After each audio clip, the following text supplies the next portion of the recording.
Hello. Howdy, howdy. Hello. I just saw Zenny's in the comments, so she hasn't had power since 7 a.m. Are you Yeah. okay though? You're doing okay there? Your house is okay? Let us know. I think her patio took some damage. Hopefully it's not gonna be a big deal. Like maybe insurance will cover it like it did ours. Yeah, you would think a patio would get covered by your homeowner's insurance. Freaking Texas, though. Of course, the power's out. That's Of just like course. I the mean, first order of business for any disaster in Texas is cut I the power. know, but she has good generators and lots of them. Hmm. So her fish and she hopefully are nice and cool. Because I'm sure it's hot again now that the storm has moved off. So, yeah. But let us know how you're doing. Oh, Yeah. So you're back from vacation, and backstage we were talking about some of the water that you looked at. With there was like super high in tannins, but also abundant in plants, and like the pH was yeah. very So low. Should have I was brought your pH meter with you. I I don't even know where my pH meter is. It's such a piece of trash. I never use it. So Ozeni says very little damage and no real issue but the power. And we do have 3 generators, but over 2 Yeah, million holes without power. So Holmes. probably homes, holes. The holes are also without power. So Hmm. probably going to be a while. Oh, gosh. Oh, I'm sorry, Zen. I'm glad that you have generators and I hope you have lots of fuel. I would cry if we lost power right now. It's so hot. Yeah, no, I totally get that. I mean, it's 86 here with low humidity. It's not that bad, but I have air conditioners running. Like, yeah, it's Hmm. my fish would get hot and they would be unhappy, and I don't want that. So, Yeah. I mean, if I'm hot and the cats like heat, they'd be fine. Because that's the thing, like the Yeah, power goes out. Okay, I can conserve energy and not generate any more heat by being perfectly still. But no, I got to go to all 20 tanks and start putting air stones right. and crap And on there. And and you can always take a cold shower, but your fish, like, it's yeah, like a it's tepid stressful. shower It's here. The water stressful. comes out like 85. Stressful. Oinky is a new member. Welcome, Hey, Oinky. Oinky. And Coro, member for 15 months, said, don't forget to hit the like, plant nerds. That's right. So Zenny says it's only 77 outside and 4 p.m. So yeah, Mm, your generator's not working quite as hard. So that's good. well, that's good. But yeah, so I was at the north shore of Lake Superior, which is the region that goes up the coast of Lake Superior north of Duluth. And I've been there many, many times. It's really, really pretty. So geographically, it's on an ancient lava flow, which is why it's very, very hilly. It's on the Iron Mountains. And because it's on this ancient lava flow, there are tons and tons of waterfalls. So that's all we did was hike to different waterfalls every day. So, That sounds but nice. yeah, it was really The nice. waterfall part, the hiking, okay. I mean, well, I Some of guess if you them, have to hike it to was get there. shocking. Some of them were easy. I mean, like we went to this one waterfall. We were the only person there. It was kind of remote, but it was like this easy, like 1/4 mile trail to get there. I'm like, That's not oh, bad. this is easy. But then there were other ones that, I mean, we did hike 17,000 steps a day, so it was a lot. And what 17, Cora said, Oinky, go hit the community tab for the member plant list form. That that's goes for all right. you US based members and international if you want a magnet as well. But I there's not too many places I want to ship to in the summer in terms of plants because it's hot, but there are still a few where like the temps are in the 70s and low 80s. I can probably get away with a Yeah. shipment. Like I'm attempting to ship some canna to you, Yeah, it should today. be fine because our weather is gonna cool off tomorrow because we are getting the remnants of the hurricane. So Fun. yeah, we're gonna get. I'm supposed to get 2.5 inches of rain here. Jake's farm is supposed to get 3 inches of rain. So, but we're not gonna have the high force winds. I don't think.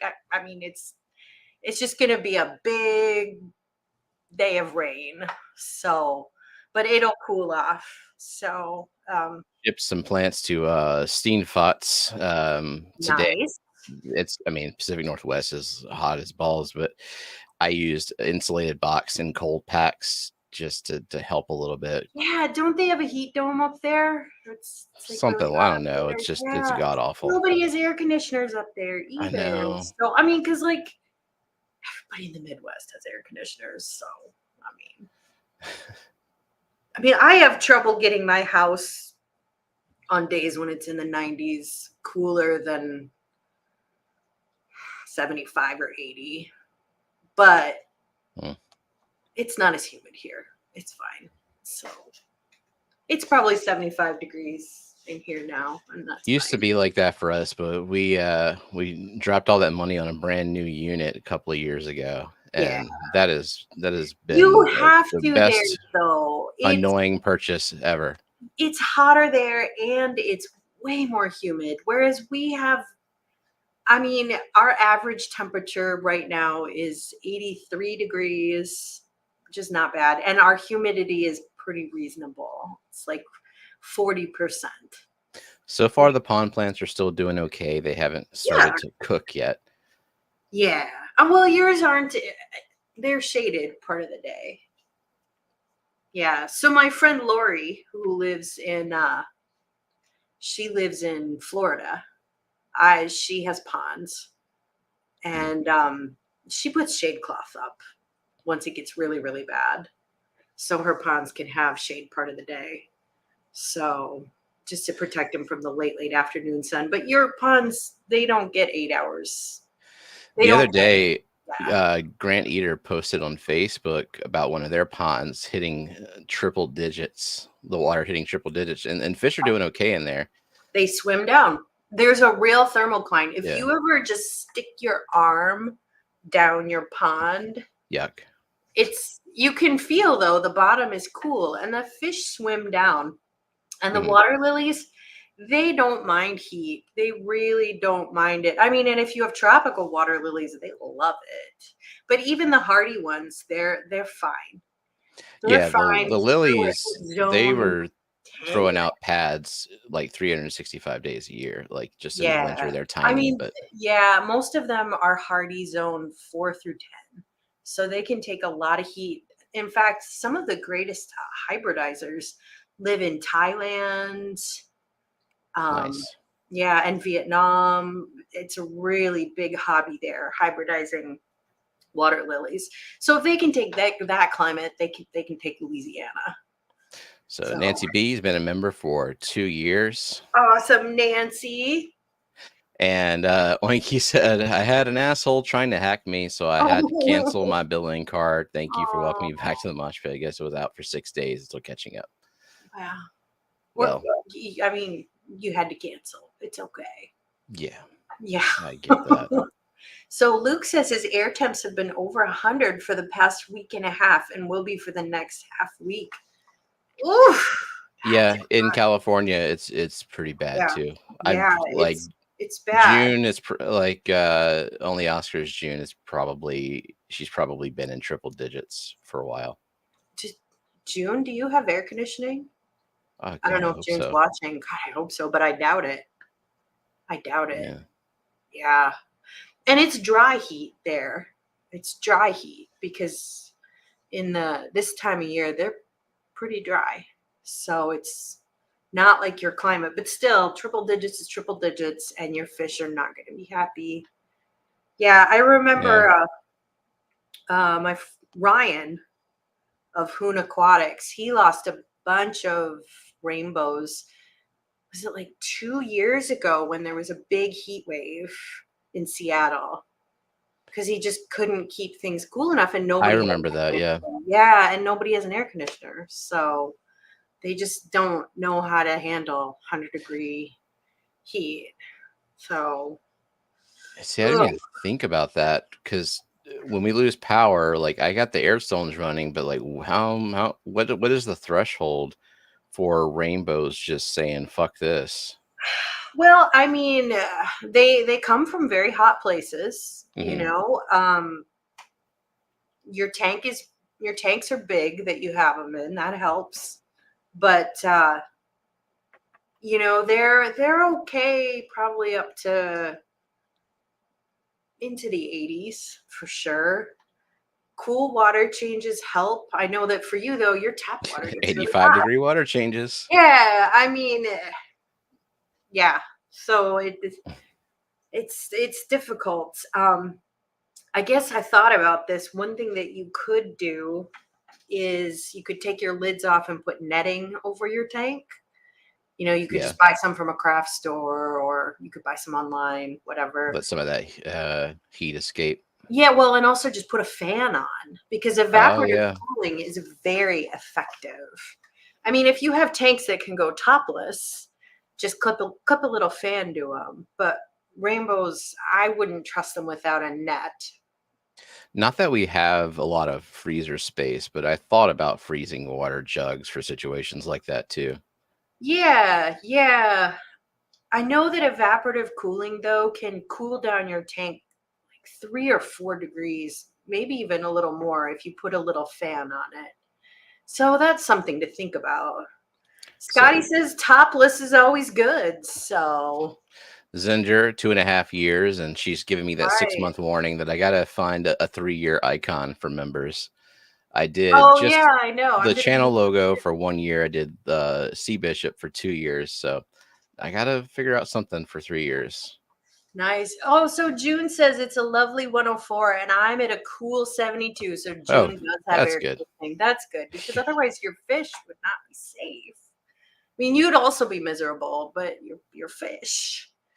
So June. So let's see, Geek Boy giving us the finger, 30 months, June at 29 months. And so Dan Brown said, a fan blowing over the top of the tank in my garage has kept the temp down to below 86. The garage is 110. That's good.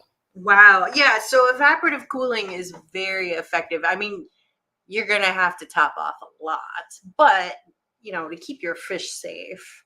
So that's a thing you could do, because nobody wants to buy chillers for all of their tanks. First week in the 30s up here. Summer is here. Yeah. Yeah. So where I was at was not hot. The North Shore. It was very, very mild. One day it was like 80 degrees, but one day it was in the low 50s. It was raining, so I wore a wool sweater and a raincoat the whole day. So yeah, I hiked in long sleeves every day. It was like 70 high, well, more like 60s. Maybe it would hit 70. So Fishfam link letting us know that it's only 86 degrees Fahrenheit. I mean, but It's relative. If you're not, yeah, I mean, and that's what it is today here, 86, which is fine. It's not that humid, so it's not that big of a deal. But Scotty's cooking a New York strip steak in the air fryer. I feel like that's some kind of crime, but yeah, Scotty you're a fucking terrible cook, Scotty. I mean, you cook your steaks to like well done. Why are you even paying money for a New York strip? yeah, Buy New the York strips. just buy the cheapest rump roast they have and incinerate it. Like, it doesn't even matter. Like, a New York strip, why are you paying money for an expensive steak? Get some skirt steak, flank steak, if you want to be fancy with it. Yeah, I mean, stop buying expensive steak. Like, just buy the cheapest shit. It doesn't matter when you cook things are well done. Luke would like to know if you need Nymphea gardneriana. What is that? Well, Nymphea, is that one that stays really, really small? Nymphea gardneriana. It's some kind of water lily. Yeah. Polymorphic. Okay, Luke whatever. I says, don't know what that gross, who means. makes steak well done? Well, Scotty does. So, I mean, even Jake only eats his steaks at medium well, which is also gross. Why? Is he afraid of like foodborne illness, or He's it's just not. No, Jake doesn't even taste his food. What does it matter? I mean, he just unhinges his jaw and swallows it whole. Like, it doesn't matter at all. I mean, he doesn't taste a single thing I've ever cooked him. I cook mine usually somewhere around medium rare, medium. somewhere in there. Some people like the chews, and he says there's a difference between chew and shoe leather, and a well done steak is shoe leather. The chew. Shoe leather. Big Cat says I accidentally cooked steaks to medium the other day, and I almost cried. I get that. I get that. It's so bad when you overcook steak. So Oinky is in the middle of moving. Where are you going, Oinky? Yeah, where are you going? Is she going to Chattanooga? Perhaps. Isolated home with no internet and a metal roof. Oh goodness. You'll have to take walks during live streams so you can get some internet. Well, let us know how your move goes. I don't know how you'll let us go with no internet. Maybe you'll have to write me a letter. Whip's here. I finally sent him some weeds last week. Like some high grows, bacopa. I think I even sent him anacris, like just something, maybe guppy grass, just random stuff like that. Hopefully something will take. Yeah, let's hope. Those are pretty easy plants. So Luke says that the mother plant makes petioles about 2 inches and leaves about 1.5 to 2 inches. Oh, it's small. So I am interested. Yeah, I'm Cool. super interested. Are we friends on Facebook or Instagram? Or find me on Facebook. I'm Kelly Elizabeth, Kelley Elizabeth. Or you can contact Steven and he'll give you my email address. But yeah, I'm interested. I'd like to get one of those from you. Thank you. Yeah, he's on Instagram for sure. I think that's where I've talked to him the most too. So yeah, on Instagram, I'm kelly.petlab. So you can find me on that too. But thank you. So Sarah says, welcome back from the Northwoods. It's a good time. So we were talking about the water up there. So the cool thing about all these waterfalls is people call them root beer water because, you have the frothing in the, in the waterfall zone. And the water is brown from all the tannins because the water is flowing over conifer forests, so spruce and white pine. And so it's very, very tannic, very, very acidic. But there are many, many native plants that grow. And there are some very specialized plants that grow in that habitat. So the most famous one is wild rice, which is, what is it? Ziziana palustris, I think. Yeah. So that's not something you would grow out of your tank ever because it needs really, really specific conditions. But, that's where wild rice is native to is northern Minnesota, northern Wisconsin, and Canada, parts of Canada. And we ate a lot of wild rice while we were up there because when in Rome, it's what you eat. They put it in pancakes. They put it in toast. Really? So yeah, it's really good. Yeah, we had lots of like cranberry wild rice bread that they would make into toast and French toast. And then we would get wild rice as a side dish for your fried walleye. So Benjamin says our bay water is brown for other reasons. Well, a lot of times water is brown because of silt, but this is very, very low silt water. It doesn't have great visibility because it's got a lot of tannins in it. So it's not going to have light reaching the bottom. So you're not going to see, except in really shallow streams. So, and I've seen this in northern Michigan, which is identical aquatic conditions. It has that root beer water. You'll see lots and lots of plants growing in the shallows where the light will penetrate because it has very low pH water, and plants love low pH water. Yep. So you'll see lots of native grasses, lots of Vallisnerias, anacaris, lots of things like that grow. You say anacaris, I say anacris, and I don't know why. I don't know. I just do. I don't know which is right. We was called it Elodia in college.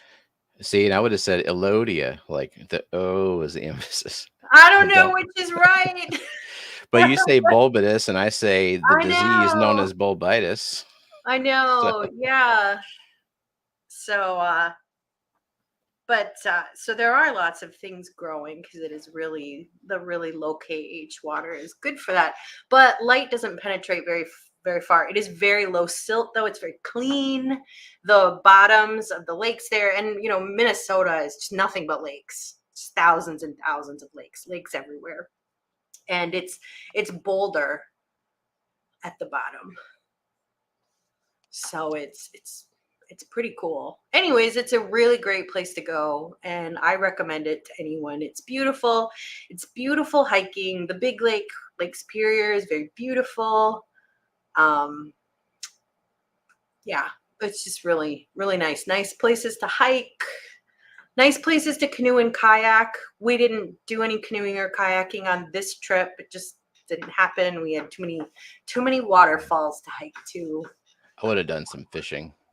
Yeah, fishing is very big there. And you can fish from either canoe or kayak. You can fish from the shore. There's a lot of trout streams. So if you're into like fly fishing, that's a big deal. And like this time of year, the streams are pretty pleasant to be in. They're not too cold. Like the big lake is freezing. Like that water, Mhm. it's cold always because it's huge. So Geek Boy says you could kayak over the falls. That's kind of not my jam. I don't like that much entertainment in my life. Like you said, I wish I was on my way to Tennessee. I lost my home after going on Social Security disability, vacating my house, and moving in Oh, with my dad. I'm sorry, Moving, Oinky. renting one of the houses, which will be on the market soon. Oh, I'm sorry, Oinky. I hope better days are ahead. Mm-hmm. But I'm glad your dad is there to help you out. That's good. Good that you have family. Geek says tomato, potato. There you go. The two great tastes they don't taste bad together. Did you see any unique plants in the water, or is it just kind of the usual invasives and natives? No, there's a lot of beautiful native plants up there. Like I said, the wild rice is a beautiful Mm-hmm. plant. Lots of water lilies that grow up there. There's a lotus that's native to the north, Nelumbo americana, I think it's called. Anyways, it has yellow flowers. So that's really beautiful. But mostly we were hiking along very, very swift moving streams, and they have had a ton of rain up there. Just so much rain. So the waterfalls are just furious. And like Nice. the rivers are really, really high up, and there's a lot of rapids. So it wasn't really the kind of bodies of water to look for plants. And we didn't canoe or kayak this time. So, but we might go up to northern Michigan over Labor Day, in which case, we probably will canoe or kayak. So, Sweet. but Sketty different. says lots of blueberries and raspberries Yeah, and black that's bears. yeah, Nice.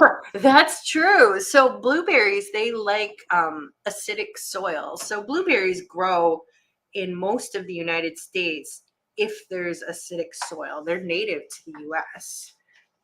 So blueberries are really hard to grow everywhere I've ever lived because the soil pH is much more alkaline. So you have to add like sulfur and like aluminum sulfate to lower the pH of your soil. And even then, you're not real successful. Maybe it's better to grow them in containers. You'll have more success. But up there, the pH of the soil is very low. And so there's just blueberries everywhere. This is not the season for them, though. That would be more in August. And I know that, so my sister, her in-laws have a cabin up in northern Michigan, like in the UP. And they go berry picking every day, and they just make pie every single day they're up there. I like Blueberry. that lifestyle. Yeah, it's a good Yes. lifestyle. I mean, they just kind of swim all day. You could fish all day. They like to swim Hmm. and just paddleboard, and then they pick berries in the afternoon and make a pie every day. It's a pretty good life. So, I can dig it. I think yeah. Whip might be a few minutes behind in the stream, but I know, all and right. he's mortally offended by Scotty's cooking. Yeah, I mean, I'm okay with medium because I think sometimes the fat renders a little better. I My don't eat a lot mom of made steak me though. order steaks medium or more cooked, and I had to discover medium rare. I think Yeah, actually medium when rare I is met good for Jenna, me. she orders medium rare, and I'm like, oh, I'll Yeah, try that. Oh, it's yeah. actually I pretty usually good. get medium rare. My ex, he always would get rare as possible. Yeah. And that was, I like a little bit of like sear on it. So I mean, they have the style where you like char the crap out of the outside, but still it's almost cold on the inside. I like that actually. I like that because I like the taste of the sear. I think they But call it blue or Pittsburgh style or something like that. I don't know. yeah, yeah. I don't cook a lot of steak though, because I don't know. Steak, I like it. It's fine, but I don't know. There's just a lot of other foods I would rather eat. And I don't eat a ton of meat. So I don't eat meat every day. I haven't eaten any meat today. So I may not eat any later. So yeah. Top MF in here. Love that Welcome. name. Welcome to the stream. Since adding house plants to top of my frontosa tank, do water changes monthly instead of weekly. My pH has dropped from 7.8 to 6.5. Does it really matter? Yes, it does. Your fish wants you to do water changes. They want you to do water changes every week. Your plants want you to do water changes every week. When you change the water, you are doing more than removing nitrates. You are also removing organic waste, and those Yeah. wastes are not removed by plants. And so they're just going to build up. And those are And they not, can't be measured with a TDS meter or any of our yeah. home tests either. It's a lot of like dissolved organics, lipids, and crap like that. There's no way to detect them. Right. And frontosa don't want to be pH 6. Well, actually frontosa probably don't care. But They're probably adaptable. there are lots of reasons to change the water in your tank, not just removing nitrates. So I would go back on the train of changing your water. So these tanks behind me, I do 75% water changes every week. And I have tons of plants, and I have plants growing out of the tops too. So Yeah. I think it's great that you've added plants. I think there's lots of great reasons to add plants, but Yeah. water There changes are good. I mean, there's other things like if you're going from an alkaline to acidic and your tap water is like high pH. So like if something happens, an ammonia spike for whatever reason, and you decide that you need to go do a water change stat, you're actually making things worse because you're like raising the pH of your water by doing that water change because it's been so long. You're making the ammonia like 50 times as toxic potentially as it was. So Yeah, consistency usually prevails, and consistency yeah, happens through regular water changes and maintenance. And yeah. plants like it, fish like it. They do. I mean, what the plants are going to buy you, other than being beautiful, I mean, plants growing out of your tank are beautiful and enjoyable. They buy you a little bit of buffer for when Hmm. times get hard. So, for instance, I didn't do water changes last week. I was on vacation. When I had COVID, I didn't change water in my tanks for like, I think 2 months almost because I was just too sick to do it. I don't Yeah. recommend that. I mean, things weren't looking good, but I didn't look good either. But the So, fact that you've done so many water changes prior to that, it kind of mhm, allowed you to take that time off. I mean, it wasn't ideal, but exactly. also wasn't a disaster. Right. Life gets in the way. But the thing that's best for your fish are regular water changes. You can decide what regular means. Maybe you do it every 2 weeks. Maybe you do it, some people do it twice a week. I mean, some people have automatic systems, they do water changes every single day or What is several Luke's? times a day. I think Luke Wong, his routine is like 3 times a week as he does his I water mean, changes. yeah, Luke is a madman, but I Yeah, mean, he can grow plants really well, and yeah, plants really love it, and fish love it. There's really no top end unless you have really nasty well water that's really got a lot of like crap in it that you probably shouldn't be drinking anyways.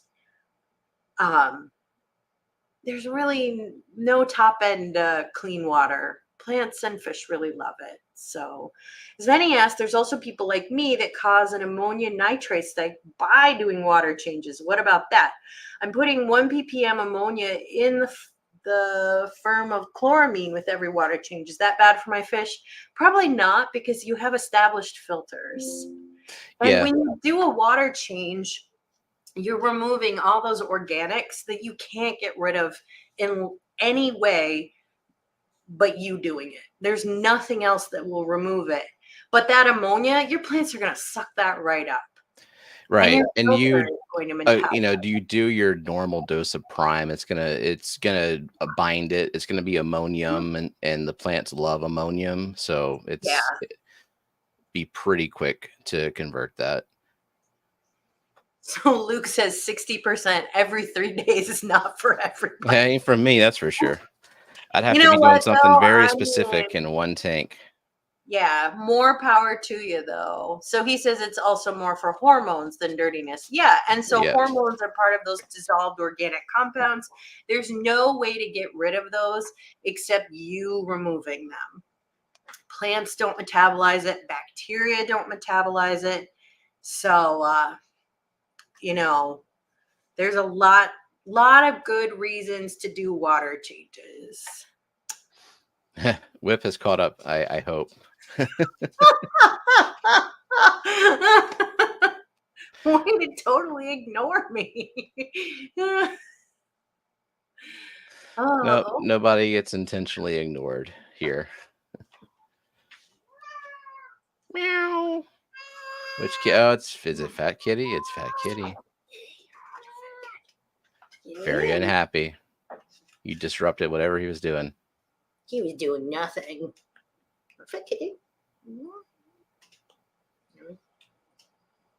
But his tummy.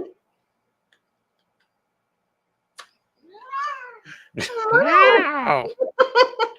He missed us. So we got home on Saturday night at like 11:45. We were really tired, so we went straight to bed. Like, he would just not get off of me. Like, he had to make Mm. biscuits on my tummy. I'm like, oh, get off, get off. And then all night long, so They get needy like that. There's nothing you can do to stop it. there's nothing to be done.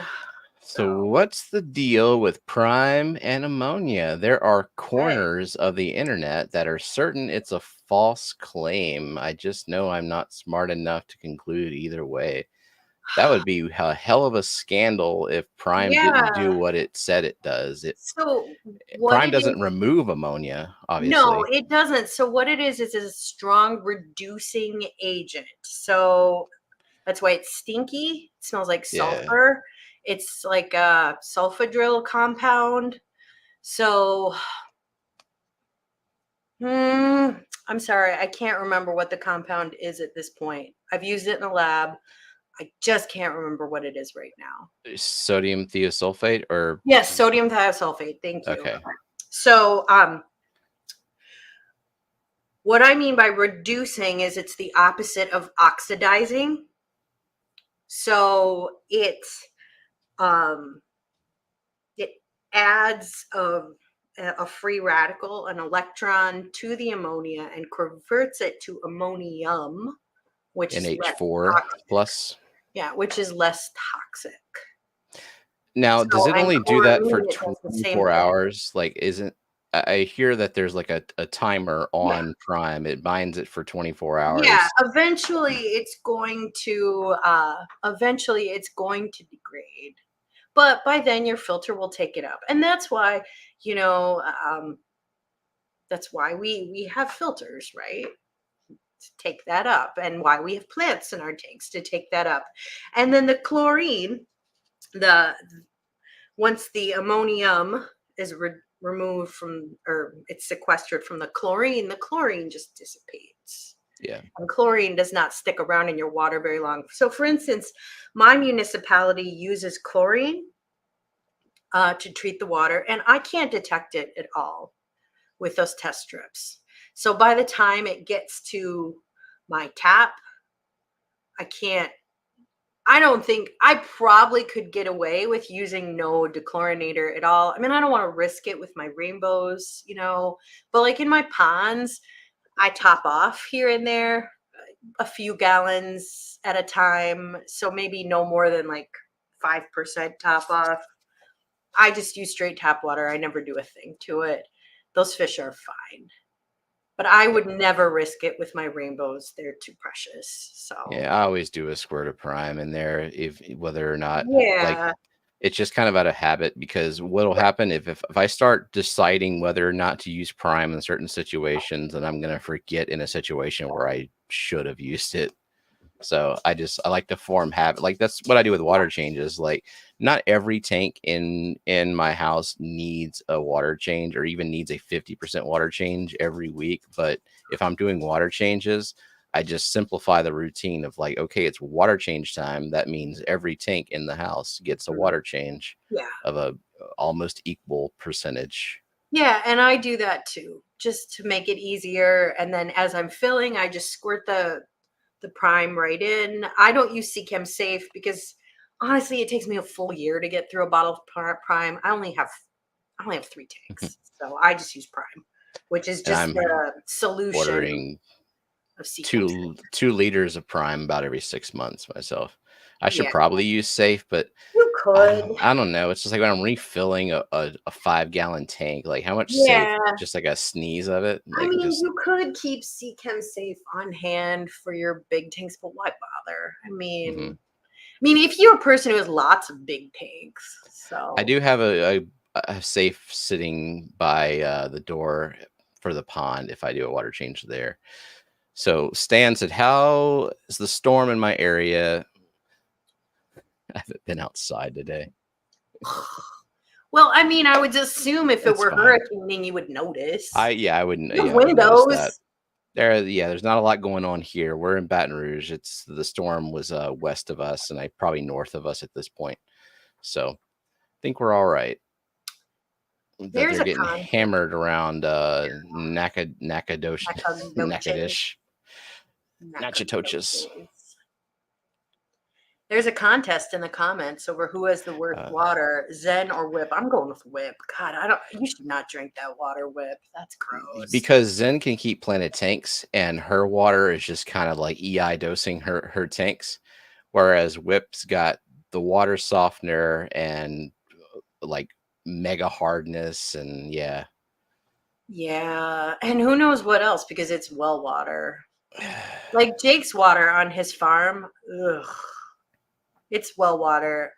I've never tested it, but it's disgusting. It tastes gross. Like, you test it, and you can only test for so much. Well, yeah. There's a lot of unknowns in there. It's supposedly safe, but think of all the farm runoff it has in it. Does it smell like sulfur? No, it doesn't smell like sulfur, but it tastes pretty bad. He has a water softener. I think his water softener is broken. I don't think it's doing anything. So my water here it's my tap water is pretty good. I sent you the report, Steven. It's good stuff. Yeah.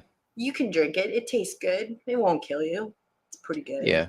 And they only report, well, some water reports seem to be very thorough, while other ones are like, it doesn't have the poison that we're required to report, and that's all we're gonna say.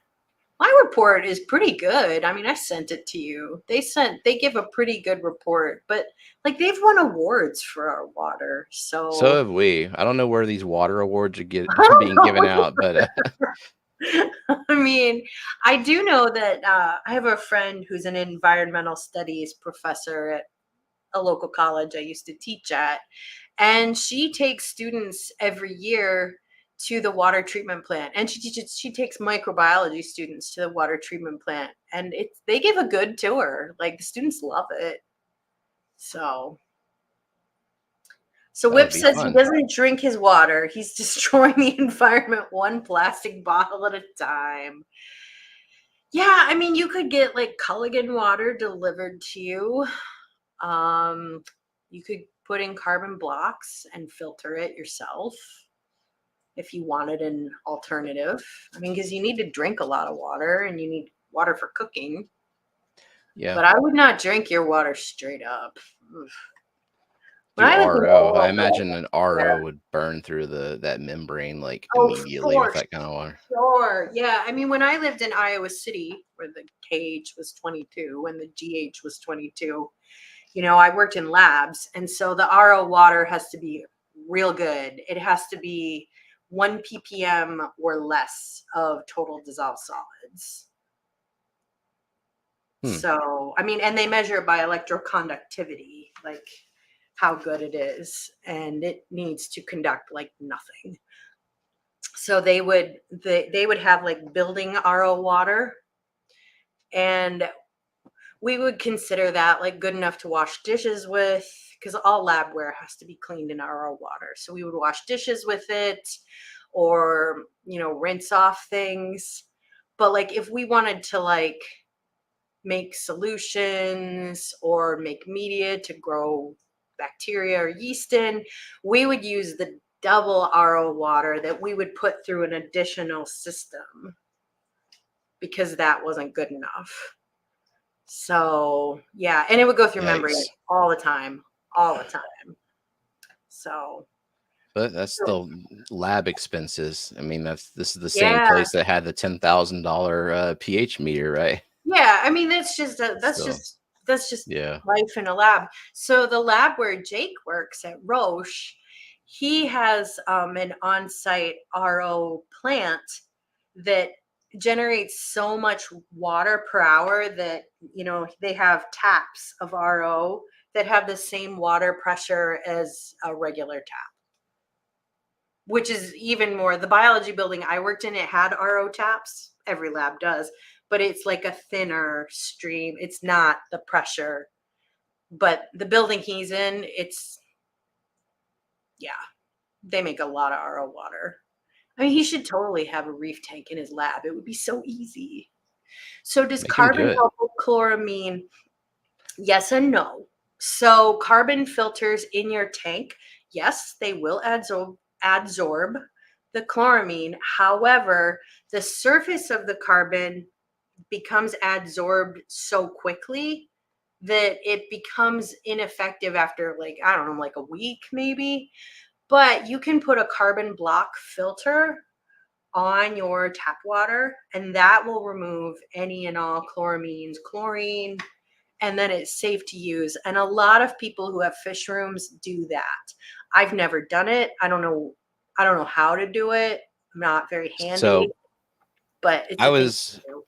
I was at Aquashella a few years ago. I was talking to a guy who was selling RO systems. I don't know what company it was, but I was talking to him about chloramines, and he said basically you just if you need like a 5-chamber RO system where 2 of the chambers are carbon. Yeah. I have a 4-chamber RO system, only one is carbon, and I can say that when RO water comes out, I cannot detect chlorine with the strips. Doesn't mean it's not there, Yeah. but and I still will do a smidgen of prime just because like it's just Yeah. my superstition because Yeah. I And don't your know what I don't know. municipality uses chloramine. Like if I had RO water, I would Right. not care at all because like I can't detect any chlorine anyways. So I think it would be fine. But that's how you would do it, is a carbon block filter. And some people who don't even have RO water, they'll still put a carbon block onto their water supply for their fish room just to make it really easy to do water changes. I know that Dean does that, like Master Breeder Hmm. Dean Tweedale. Lucas Bretz did that for his Indiana house. I'm sure he's done it at his Florida house too, but I quit following him after he moved to Indiana, so I don't know. But that's what you would do. So Big Steve says tap water is nasty as fuck. Some well water can be good. All municipal water sucks. Those systems are terrible. I don't know. Honestly, I like, think our water, like, I think it definitely varies. Like a lot of places that yeah, use surface water as their water source, and they're like next to farms and residential areas is where the water is. Yeah, that yeah. sucks. I Our mean, our water water is is from ground. aquifers, Yeah, it's and it's groundwater, and clean. there's no in my parents, there's nothing in their water Yeah. really. And the aquifers are much deeper than home wells are. And the wells around here are gross. They're nasty. They're full of farm runoff, and they don't Yeah, get tested that often. I mean, I don't think Jake's well has been tested the entire time I've known him. So, I okay. mean, I can't imagine the crap that's in that water. I mean, yeah, I would much more trust municipal water around here. Plus, they publish water reports in places where I've lived, and they publish them like 2 or 3 times a year. But there is So, some nasty ass water in this there is, country, there let is. alone other I countries. mean, what if you live in Flint? I mean, my God, Yeah. your water's full of lead. But I can Well, tell you hopefully not here, anymore, right? God, I hope. I mean, I I hope think people wasn't the I mean, the work. issue was that there's just they had a slightly acidic water, it corroded pipes. Like Lead pipes. Yeah, there's a lining in pipes, and it corroded yeah, that part and gets to the lead. yeah. But I mean, if you really care about your fish, you will just get RO water and remineralize it to your liking. Then you have all the control you want. So Stan What? said, Hold on, let me see. Zen said, "I have some of those house carbon, other media. Would that be helpful? Preventing some of my algae, maybe." I mean, filtration to carbon. I mean, I don't know a lot about carbon filters. I mean, I think the carbon block filters are more than just a Brita filter. Let's put it that way. Because they Yeah, become those little Brita filters, they become adsorbed after X number of gallons, and like it would get me through like one water change. hmm. So I don't know what your carbon filter is rated to. There's so many variables though. With I like if I were just gonna start filtering my water like that, I would just go all the way with RO water. You start from a Yeah, blank canvas and you for decide sure. what's in your water. A carbon block, though, I mean, the nice thing about it is it's a lot easier and cheaper, and you don't have any loss of pressure than like you do with RO water. So then you have to deal with the whole like having a trash can and waiting for 40 gallons of it to trickle through the system. With a carbon block, you just turn on the tap. You can just Yeah. use it as is. So that said, will it help with your algae? Possibly. It's probably not going to hurt. But if I had water like yours, I would more seriously look at RO. Yeah, like Stan bought an RO to dilute his sky high KH, Yeah, which if I yeah, had sky high KH like that, I think I'd do a lot more yeah. dilution. And I mean, I had But sky high KH when I lived in Iowa, but I just didn't have the budget or the means. I was in grad school. I had no money. What I should have done is every day, or I mean, just brought home RO water from the lab. But the thing about universities is they never have any parking. So how would I have like filled a carboy of water and walked with it that 6 would get old blocks fast. to the car, Like I didn't even have a parking spot for school. Like I'd either walk or take the bus or ride my bike to get there because there was no parking unless I wanted to pay $300 a month for it. So Mm. So let's see. I Luke is asking what micron carbon filter I have. It's how do you find out that information? I have the 4-stage aquatic life 100-gallon per day I mean, system. does it say on the package of media? I Maybe was that's looking at a where. picture of it, and it didn't say. Yeah. Maybe So maybe there's I a don't spec know. sheet somewhere I can pull up. But Yeah. yeah, I don't know for sure. I just won it in a raffle and didn't think about it too much after that. Yeah. I mean, it's good enough for reef tanks. It's good enough for, yeah. Yeah. So Whip Zenny says, says oh, the prime whip versus complete. What is complete? it's prime. It's just Fritz's prime. Oh, yeah. Whatever. Whatever's on sale. Yeah. Any dechlorinator works fine. Any fish dechlorinator is fine.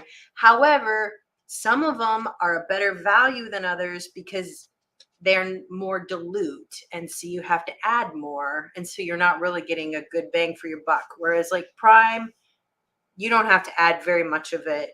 So a bottle of it lasts me a full year. I think Complete though is the same dilution. Just get what's on sale. I doesn't Complete have the nice little pump top though, so that's nice. Yeah, I just bought my own pump tops for the Yeah, prime. I just saved a prime bottle and I buy the 2-liter bottle. but yeah, get whatever's on sale. That's what I would say. Let's see. So Rachel asked if I dilute my tap water with distilled, would have that help lower the phosphates? Yes. I mean, Mhm. it will dilute them. So if you add 50% RO water to your tap water, you will have 50% the phosphates. I will say though that phosphates are really not a problem in a planted tank. I had phosphates every day, lots of phosphates, and they get sucked up. I have about 1 So ppm in my tap of phosphate. I do too. And it doesn't matter at all because I add so many more phosphates than that. So where does that come from? Is it like Um, a also act as a buffer? Like I wonder how much of my phosphate contributes to overall alkalinity. Probably not because I mean it could come from most of it comes from salts. Um, because they come from fertilizer, just organic run or farm runoff, and those Uh, are salts. And salts don't change your pH. They unless they're like acid salts, but they don't change your pH. So like sodium chloride doesn't change your pH, right? Because salts are neutral. They're the addition of an acid and a base, basically. right. So yeah, they're not going to change your pH one bit, the acidity or alkalinity of your tank. And in a planted tank, phosphates aren't an issue. If you have a pond, phosphate could be an issue because pond plants are kind of growing in their own little sequestered homes. Like I grow Mm. my plants in these tubs, and so you could get a lot of algae in the water column from that. But like I'm adding phosphates every day to these tanks. In fact, on the first day I water change, like as I'm filling up, I give everything a full dose of fertilizer Yeah, I do the same. because it's going to need it. It's going to use it. So I wouldn't So worry about phosphate levels. Whip was asking, aren't some more concentrated like prime versus complete? I Yeah, I maybe I thought it was 1 milliliter per 10 gallons for both of them, but I could be wrong. I have heard that prime and complete have the same concentration and they are the most concentrated of the ones you can buy. So like there's Amquel, For like liquid. Amquel and like Tetram makes one and they all work fine, but API's got their own. yeah, and also the other thing I like about Prime is it doesn't have a bunch of like stress coat crap in it. Like I don't want to add any crap to my tank. Like that's just organic waste. I want clean water Mm. with the bare minimum of additions, fertilizer and dechlorinator. I don't want any like stress Yeah. coat. I don't want any aloe. I don't want any like Melafix, like no crap. ACCR is another one. It's does the same Really? thing, but it doesn't stink, and Hmm. it's not super concentrated like with Safe. If you just like dip your pinky in Safe, that's enough for like 100 gallons. But Yeah. ACCR is more reasonable spoonfuls for dosing tanks. I don't know what the cost works out to. Yeah. Um, yeah, I've never used that one, mostly just because it takes me a whole year to go through a bottle of Prime, and I do huge water changes. So, you know, I'm almost out of my bottle of Prime. Maybe I'll try Complete next. Who knows? Yeah, so Rachel's asking if a fish would eat the guppies. It may not eat it, but it might like rip a couple of fins off. I've never had a flagfish or guppies, so I can't really tell you. I've heard they can be aggressive, but I I've don't heard the know. full spectrum of flagfish behavior of like they're fine versus Uh, they will shred everything in your tank, algae and fish alike. I have a feeling it just individual fish have different personalities. You could Yeah. try it, but I would say that excess phosphate, is not probably not the source of your algae problem. Yeah, it's one of those perpetuated myths Yeah. when certain algae get tied to a specific nutrient. I mean, I'm adding phosphate all the time, every day, lots of it. I could add more as we speak, and it will be fine. She said it would I be think nice that, to get rid of the hair yeah, algae, but after that, I don't have a tank for it. Yeah, yeah, the hair. I mean, yeah, it yeah. would be nice if I get rid of all my hair algae too, but it's just a thing Give that it, I deal give it to with. Scotty when you're done with it. It's a killifish. He'll take it. There you go. There you go. Are they pretty? I mean, they're nice fish. I don't think they're terribly long lived. So maybe it would only live a couple years. I don't know. I would say that you can't eat your way out of an algae problem, except if you have spot algae on your tank walls. If you have enough Clethon snails, they will eat it up. You have to have a lot of them. But I don't think there's anything that will eat your way out of a hair algae problem. You can How mechanically many remove it. Clethons do you have? Is you have like 2 per gallon or something? I mean, I used to have 2 per gallon, but I haven't bought them in a while because, like, They only live a couple of years. yeah, and I should have bought a bunch of them from Dan's Fish last time he had them. I don't know if he has them now, but I won't buy from Aquatic Arts again. I'm done with them. They can't Well, count. they can't count. No, they can't count. I mean, I would order 30 of them and I would get like 10.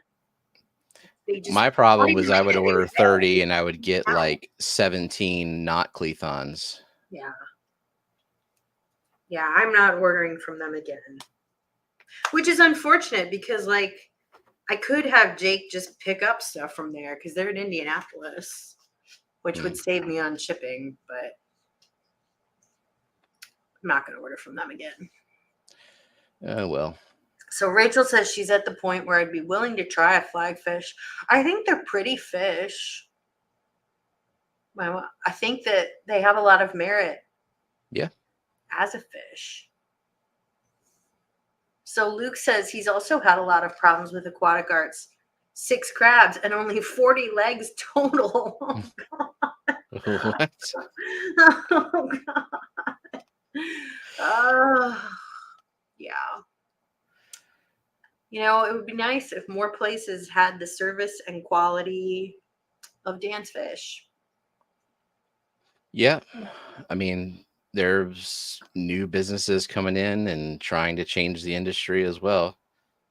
You know, I'm really encouraged that the co-op is getting more plants and more exciting plants Yeah. because Tissue cultures they too. do a really good job shipping and they have good customer service.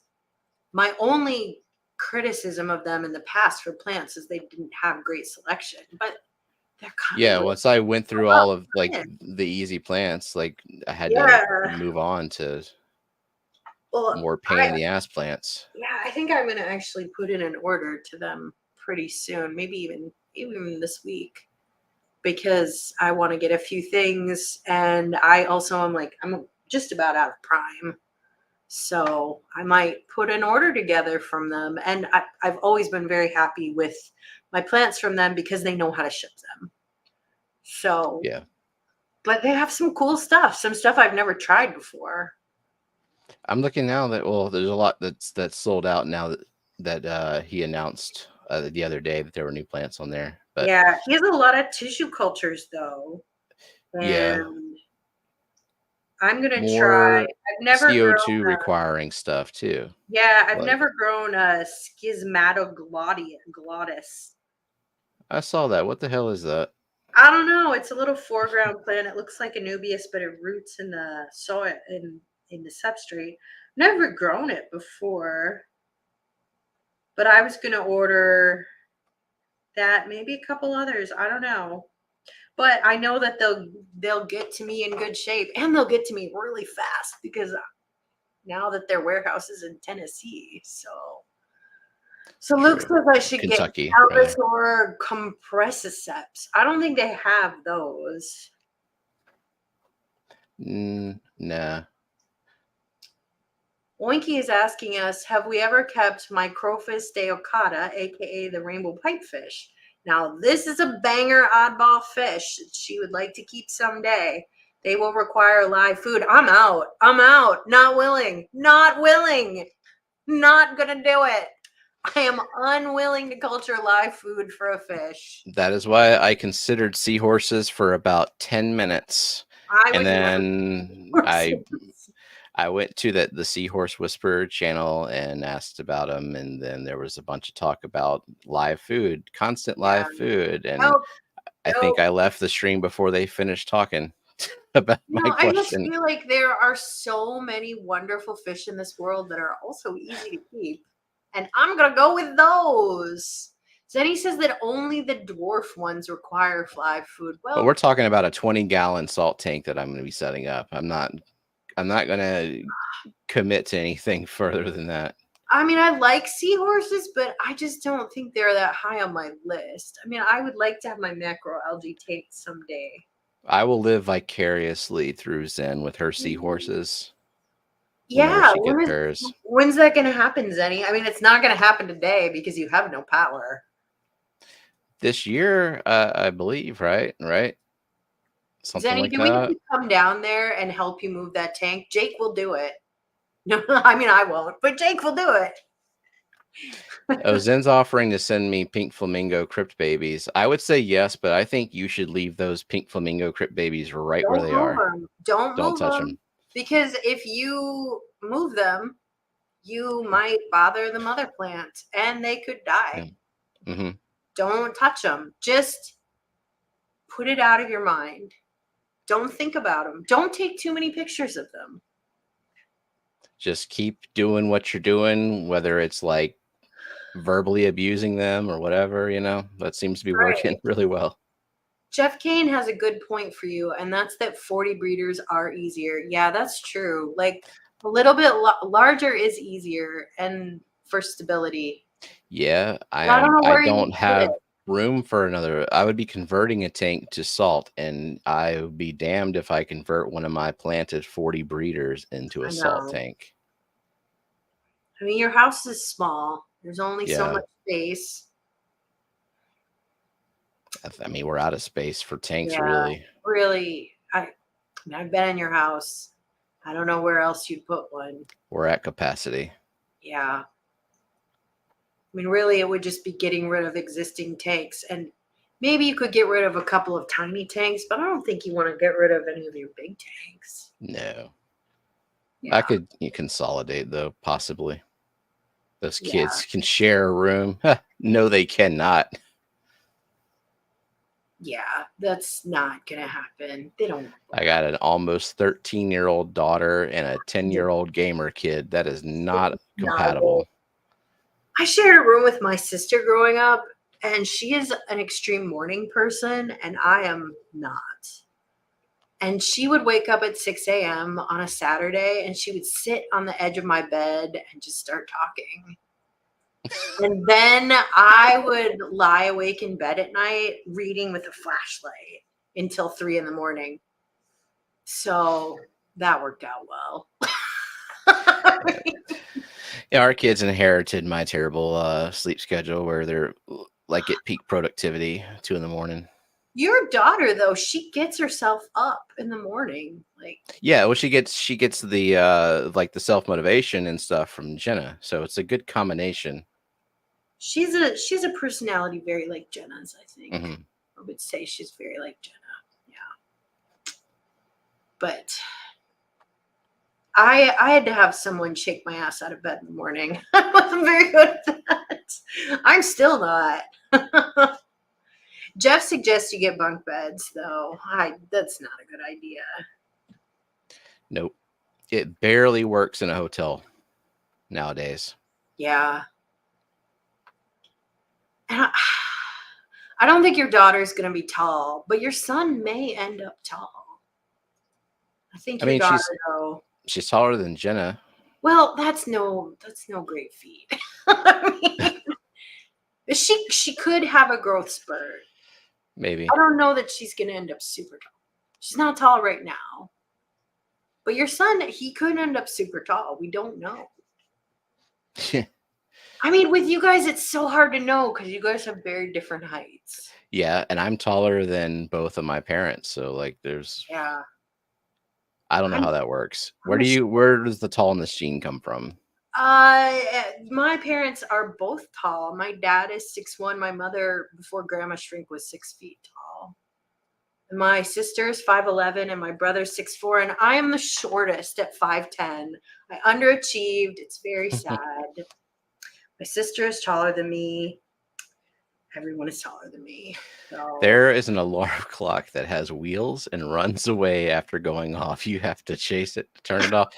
I would crush that alarm clock immediately. Yeah, I don't set an alarm anymore. I just wake up. If it ran off, I would just open the door and let it out like I do the cat in the mornings. Like you go bother somebody else. Go outside. Yeah, I don't set an alarm anymore. I just wake up because I have structured my life where I don't have to wake up at 6 a.m. So it's okay if I don't wake up till 8:30. Yeah, that's when I lack structure and discipline in my life and I get to do whatever the hell I want.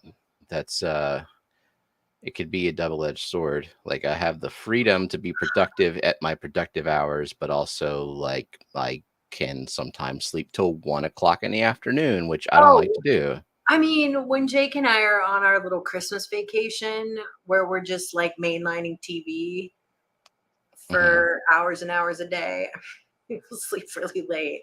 It's harder to get up in the morning in the winter here because we're in the wrong time zone. We should be in the central time zone.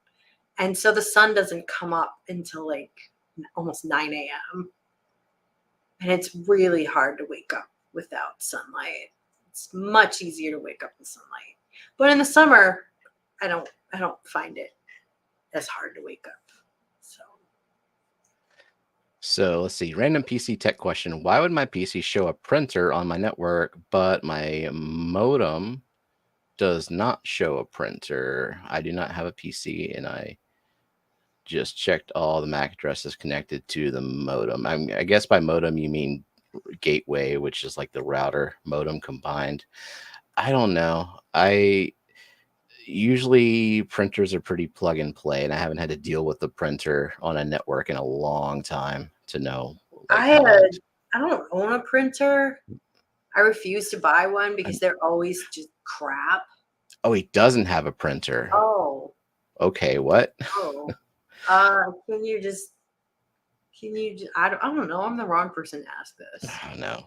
Virtual printer, maybe? Like I like that we're getting tech support questions. I don't know. Seems out of character to ask me that. I don't know anything. Uh, Jenna's Oh, asking if I was productive when she was gone for 3 days. Yeah, in a crazy way, actually. I mean, it was like 3 a.m. in the bedroom with the lights on and doing water changes and just making all kinds of noise yeah. with no regard for what time of day it was. Didn't you eat nothing but spaghetti? Well, I cooked a pot of spaghetti, and that spaghetti lasted me until she got home. In fact, we had to throw some of it out. So I told why Jake would that I eat anything your plan else? was to eat only spaghetti, and he's like, God, that's the life. Because It was a good plan. It worked. if I could, I would eat only spaghetti, but I can't handle the tomatoes. Like, I just can't. But I would eat spaghetti for every. I had spaghetti last night. It was great.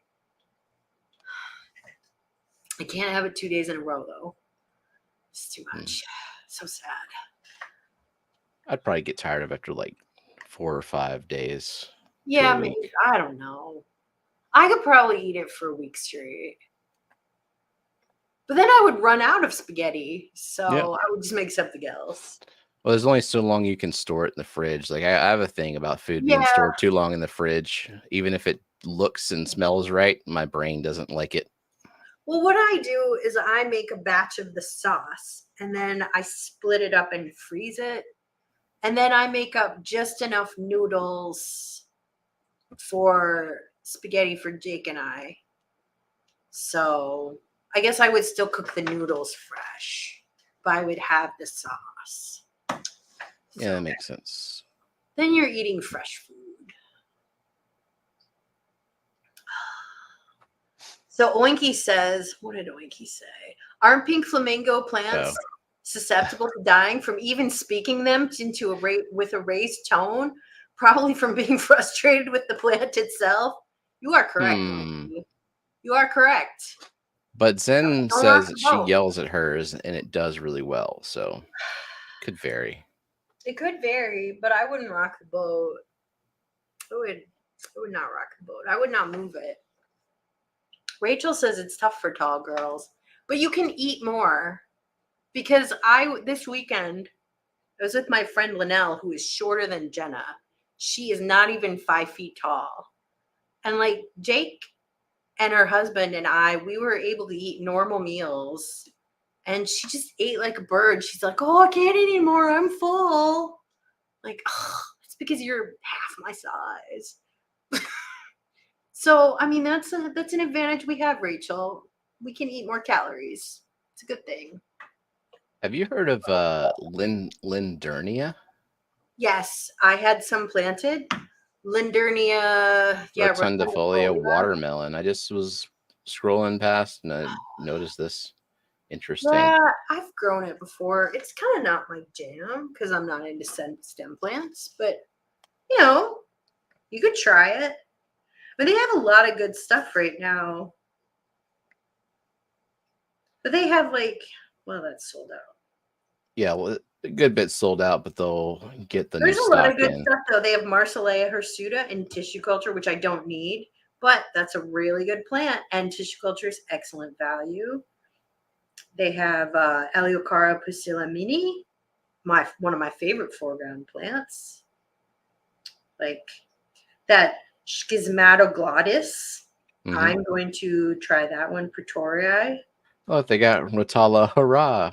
Hurrah! I'm not getting that, but another person could. So yeah, I like that they're getting more tissue culture plants. Like I don't know why you would ever buy Monte Carlo in a pot. Like, yeah, it's just such a good value to get a tissue culture. But people are afraid of them. For sure. But don't be afraid of them because they're awesome. Yeah, when people see tiny cup and high price, and it's just you get more plants. There's smaller versions of them, so you can spread them out better. I mean, one pot of Rotala will plant an entire. Yeah, it's like a bunch of little bitty stems. So I mean, it's probably like 40 stems of Rotala, which is more than enough. Like, never buy more than one pot of Rotala. Yeah, the only downside of tissue cultures is they really suck to plant when you've got a bunch of big ass cories in a established tank, in a big tank. Yeah. because the little tiny plantlets get lost, get uprooted Yeah. really I mean, fast. but I really like this is a method I learned from Mentley The for glass. Rotella. Yeah, glass slides, whatever glass, an old window, an old picture glass. I bought just something glass slides off of eBay, waiting it down for 3 weeks. It totally works. Oh my God, Zenny has some breaking news. What? Not getting excited until it's on for 30 minutes or more, but currently no interwebs and currently no interwebs, but we've got power back. Sweet. Ah! Yay! Don't jinx it. Oh, fingers crossed, Zenny. Fingers crossed. That would be a win because Mm, I forgot what storm it was that she lost. She had lost all those damn hill stream loaches from losing power for like 3 days. I know, So but she has a lot of. half a day of no power is pretty damn good for a hurricane. That's not bad. Well, I mean, we occasionally lose power. We don't lose power that often or for that long here. No, But we don't either. I Stan said I made a call, remember Zen. You're there welcome. was one year Western Iowa got hit by this massive blizzard. Oh, Zenny says it was a derecho. There was a big derecho that hit Iowa too. Iowa gets those derechos. And my parents had one. They lost power for a couple days. But Western Iowa got hit with a blizzard and they didn't have any power for like a week. And that was in January. This was like up by Spencer, Iowa, so north, like way up by South Dakota. That's a real problem. When that used to Most be people, us growing up in this same town, but like in the back of another neighborhood when we would most lose power most from a people, hurricane. most people have gas heat though, because otherwise, like no power in the winter it's bad. It's bad. But I'm very excited for you, Zenny. That is good news. Hell yeah. That is good news. Take a Oh, shower while you can. It's a good advice. oh, And and it looks like Luke found me on Facebook, so that's good. cool. I gotta check out Luke's spreadsheet. He updated the spreadsheet just for me of all the plants that he has No, I mean, because he filled out the member form. He requested CO2 plants, and I'm just thinking, like 75% of my CO2 only plants, I think I got from him. So like, what the hell am I gonna send him? yeah, I mean, I don't know what I would trade him. I don't have anything that exciting right now that he wouldn't already have, mostly because I'm not into stem plants. So, but maybe I have something. Also, usually not into. I wouldn't say I'm not into hard plants, but in general, I'm not because I don't have RO water. Yeah. I mean, I like to try plants that are difficult, but if I have to do too many backflips to get them to work, then I wash my hands of them for the most part. Yeah. Oh, Nancy just finished mowing. It's disrespectfully hot outside. And Yuck. it's even kind of hot here. I mean, it's 85, which isn't awful, I guess. But I mean, this time of day, it's just not good to be outside. No. It's better. It's better to like I did some work outside this morning because I had a lot of growth while I was gone. Like all my dahlias shot up, so I had to. I had to.